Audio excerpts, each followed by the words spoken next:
For decades, the Birdhouse was the quintessential shop project. Unfortunately, due to technology advances and the need to teach students 21st century skills, it kind of went by the wayside. I'm here to tell you, this is still an essential project for you to learn. Not because everyone needs a birdhouse in their yard. Some people do, some people don't. The Birdhouse is key because of the skills that it teaches. You get table saw skills, miter saw skills, drill press skills. You learn butt joints, miter joints, gluing techniques, nail gun techniques, sanding techniques. There's a ton packed into this one little project. Let's see how it's done. Build along with me.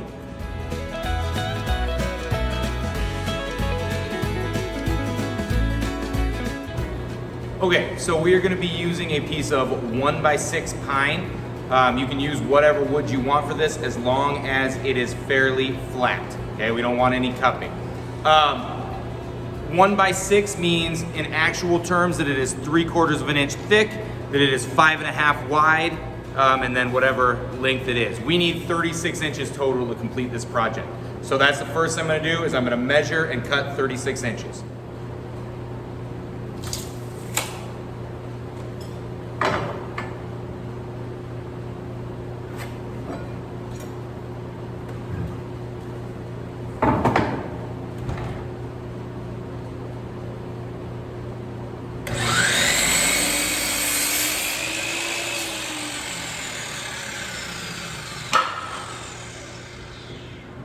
What we want to do is cut all of our crosscuts on the chop saw next. It's super important that you measure and cut each piece individually. If you try to measure all the pieces out at once, you're going to end up kerfing your board, which means that if you just cut 4.5 and then 9, one of your pieces is going to be the blade width shy, which in this case is 3/32. So we want to measure cut on each of these pieces. Let's see how it's done. Okay, so piece number 1 is 4.5 inches. So we're going to measure and mark 4.5 inches. Cutting on the scrap wood side of our board.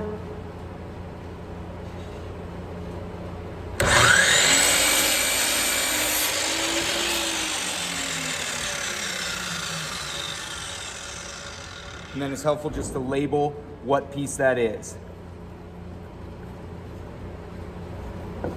We're gonna make that same cut again on the next piece.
And this final piece needs to be cut to 5 inches.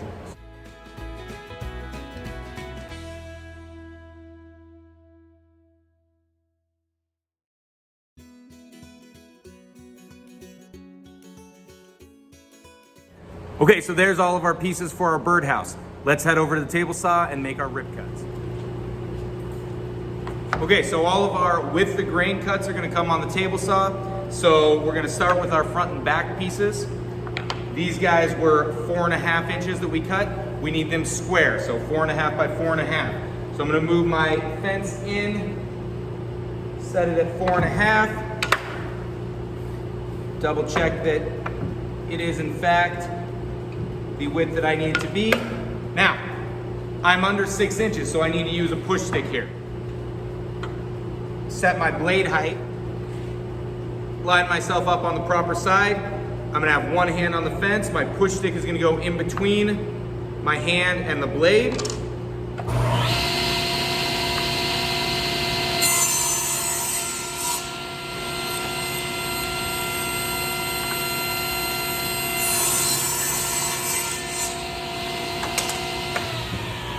and make both those cuts. Front and back pieces. My side pieces need to be 5 inches long, so they're gonna be 3.5 wide by 5 inches long. We'll go ahead and set our fence to 5 and repeat that process.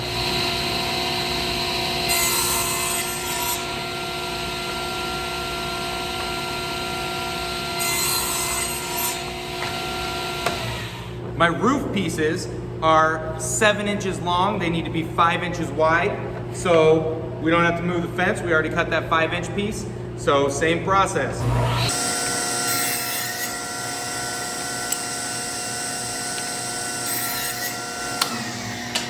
And our final cut is going to be the bottom. We cut it to 5 inches across the grain. We need to rip it to 2 inches wide.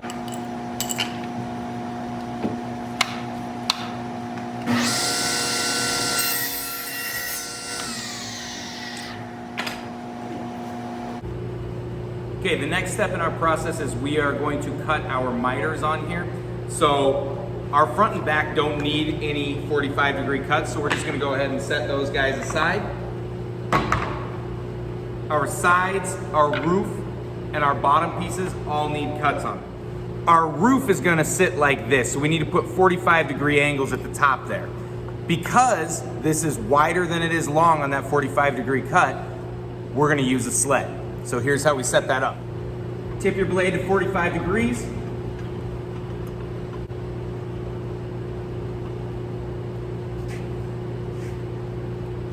Throw the old crosscut sled in there. And then we need to raise our blade so that the valley of the tooth is sitting at the top of our material.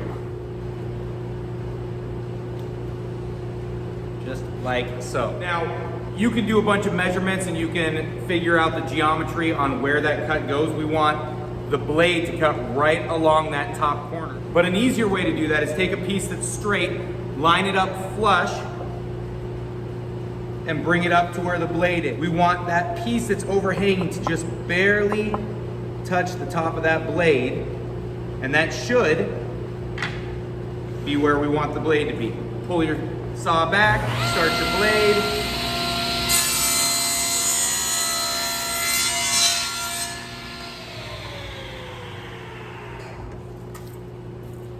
And that'll give us a nice clean edge right to the top of that board.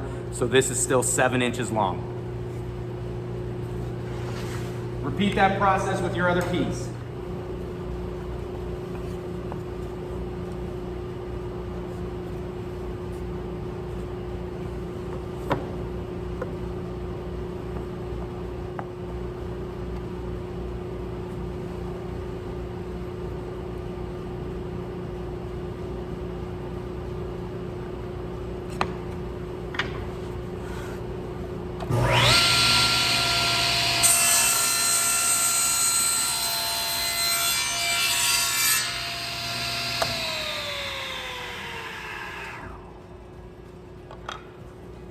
Good idea just to double check that when you put these on a flat surface that they line up nicely so that when we put them together we have a nice 45-degree angle there for the roof. Moving on to our sides. Our sides, we want to cut this edge off, okay? So we're going to cut the long edge. Okay, so because we are doing that cut, we don't actually need the sled anymore. So we can slide the sled out of the way. We can bring this up. We're going to do that same trick here. Change our blade height real quick.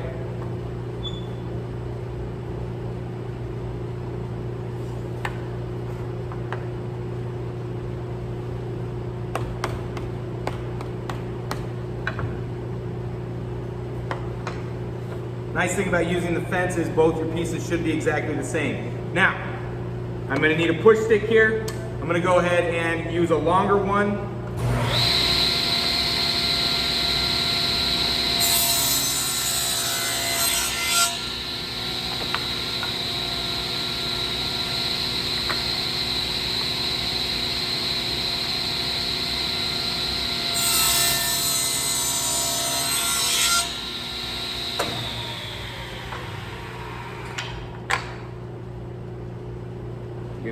This bottom piece is gonna be a little tricky because we are gonna put a double bevel on it. So we're gonna cut a 45-degree angle, rip this way, and a 45-degree rip that way. So that we are going to rip it kind of like that. The first one is the same as we did before, but then the second one's a little tricky because it can tip on you. So I'm gonna show you a little trick with blue tape so that it doesn't tip.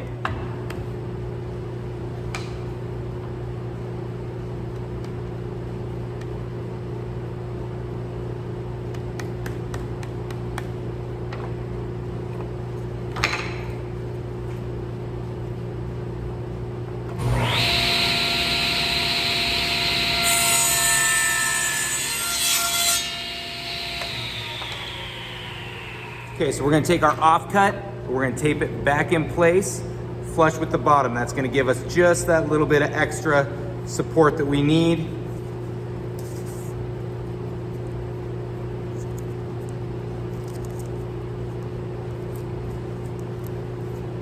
It's not gonna tape perfectly because you have that kerf that got cut out of it, but as long as your bottom edge is flush, we're good to go. Flip it around, same exact cut. Push stick's gonna go kind of towards the center.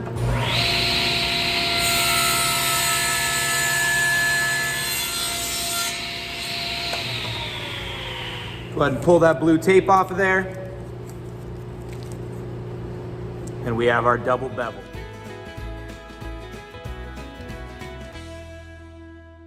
The next step, we're gonna take our front piece, our 4x4, and we're going to drill a hole, not quite center, just off center. So let's find the center of this board. Speed square will be super helpful here, but any straight edge will work. We're going to line corner to corner, and we're gonna make an X, okay? Corner to corner, complete that X. Assuming that this piece is actually square, that should be the dead nut center of our cut. Now, we want to put our hole just above the center on this board. Okay, so there's a couple types of bits we can use here. You have your paddle or spade bit, and you have your Forstner bit. Both will bore your hole. I'm gonna recommend that you use a paddle bit, and the reason is you'll get less tear out because of this little point here. That'll actually push through on the other side of your board and give you a place to locate when you flip your piece. Let's see how it's done. So if you're unfamiliar with the drill press, you're gonna insert the shank of your bit into the chuck, and you are going to tighten it down by hand, okay? Then, you're gonna take a chuck key and you're going to tighten it the rest of the way. We wanna hit all three of these holes so that each of the teeth get tightened, okay? Next, I wanna make sure that my depth is good, that I can reach all the way to my table, which I can't.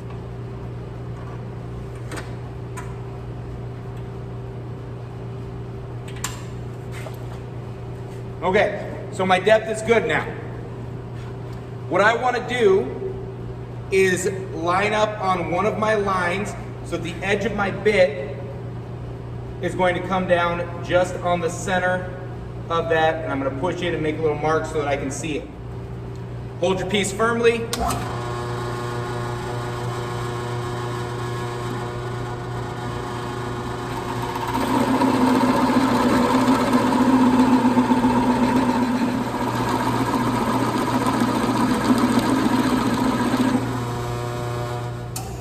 Okay, so we only want to go about halfway down, and then we're going to flip it and cut the other half out. That way we don't have tear out on the back as the bit pushes through.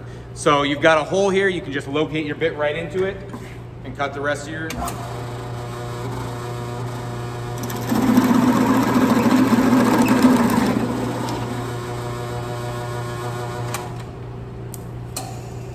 And there's your hole. So the next thing we need to do is take the front and we need to cut a section out of it so that the bottom can slide underneath it. So what we're gonna do is we're going to lay it flat, take our bottom and flush it up opposite of the hole. So remember, we drilled our hole a little bit towards the top, and I'm just gonna mark that.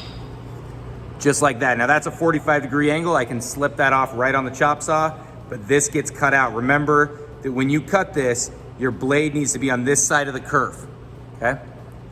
We are gonna do the same thing on the back. Instead of marking this side of the bottom, we're gonna mark this side of the bottom. On the back, flush it up and mark that off right there. Have that little tail on there.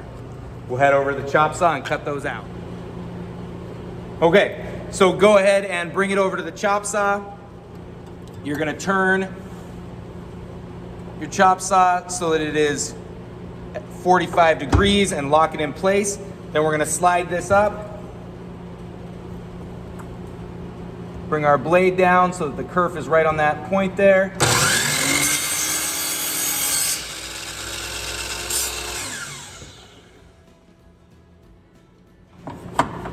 Same thing on the bottom.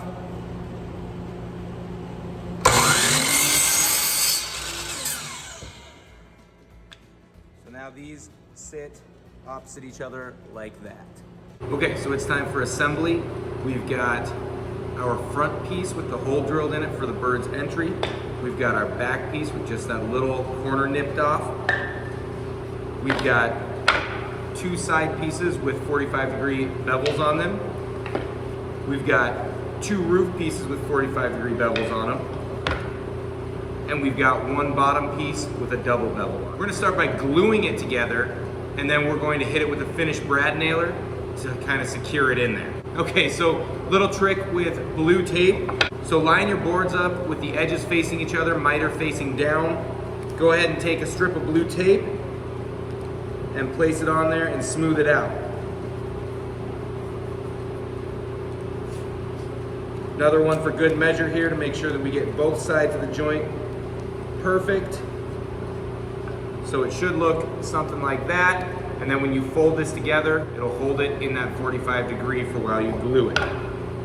So make sure that that's perfect. A little bit of wood glue. Okay, you don't need a lot. Little dab on each side. Little tiny line there. Pull it together.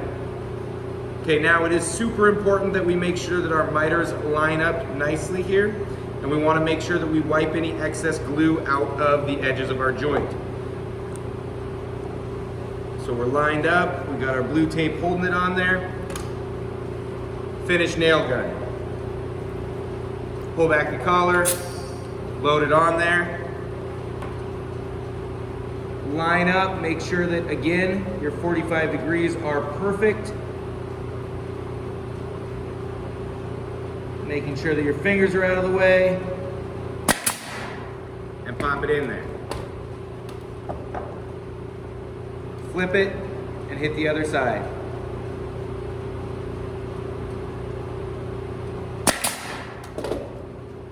And that'll hold it in place until that glue dries. Just make sure you wipe off any excess glue that's sticking out that will show up when you go to put your finish on it. Okay, next thing we want to do is add our front and back. Little tip here. If there is a side that doesn't look as good, face that towards the back. So I'm looking at my Birdhouse. This front piece is a little bit better looking than the back piece. So I'm going to put my back on and line it up in there.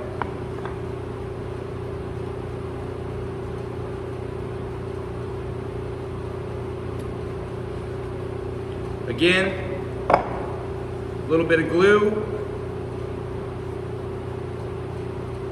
on each side.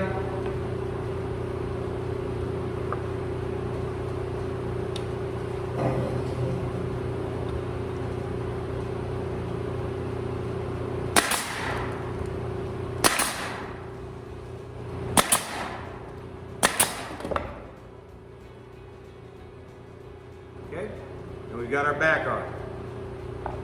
Next thing we're going to want to do is put our side piece on. Now, it is important that the bevel face out on this. Glue across the top here and across this edge here. So glue and glue. Pop her in there.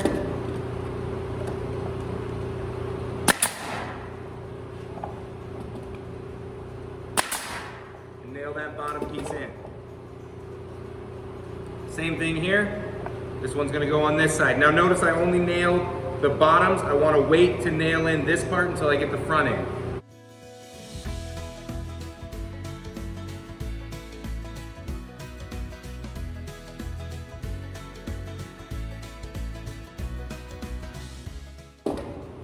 And we're nailed in. Next, I'm gonna get my front piece in. Now the front is going to get glue on the 4 sides.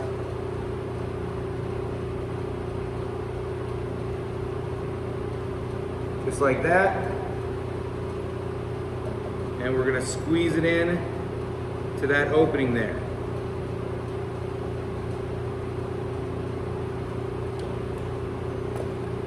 And here is where we will nail that front edge in.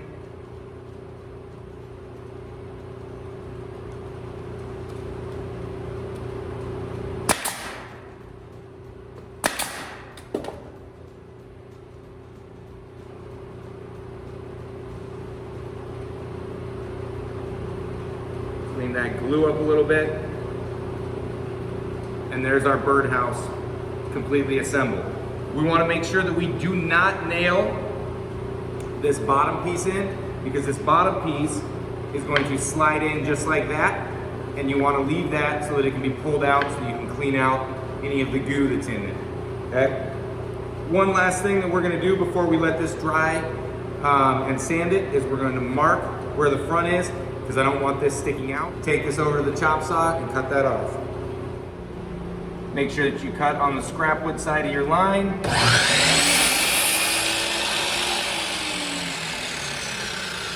Taking that little bit off. And there you have it, the birdhouse. We gotta let it dry now. We're gonna sand it up and we're gonna throw a varnish on it or a stain on it so that we can color it a little bit and we can also protect it from the elements because it is pine. All right, so we're here at the downdraft table that's hopefully gonna suck some of the sanding dust down into it so that we don't put as much in our lungs. I've got a random orbital sander and I've got a disc of 120 sandpaper.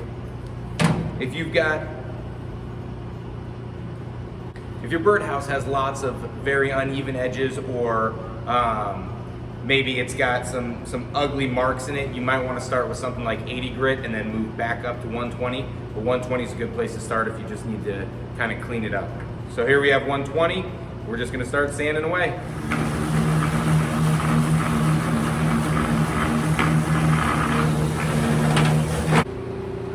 Here we are in our final step of the birdhouse.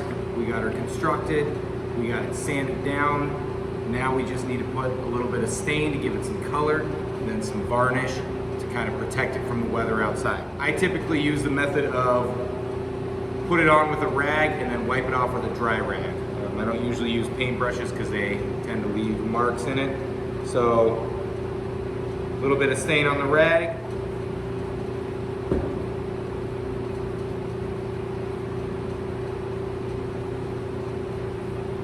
Wipe it on there.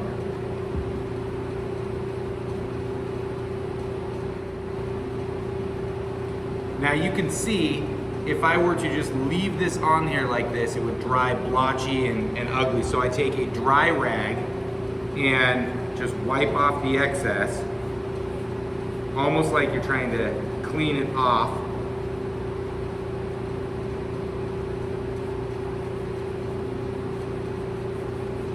And that'll give you a nice smooth finish.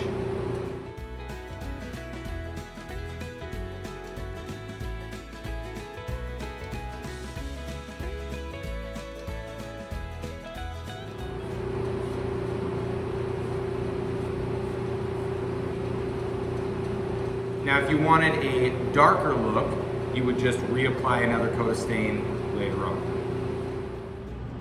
And there you have it, the birdhouse project. I hope you were able to build some skills and have some fun with this project. If you liked this video, if you found value in it, don't forget to hit the like button. Don't forget to leave us a comment. And as always, hit that subscribe button so you don't miss any of our weekly content. Until next time, adios.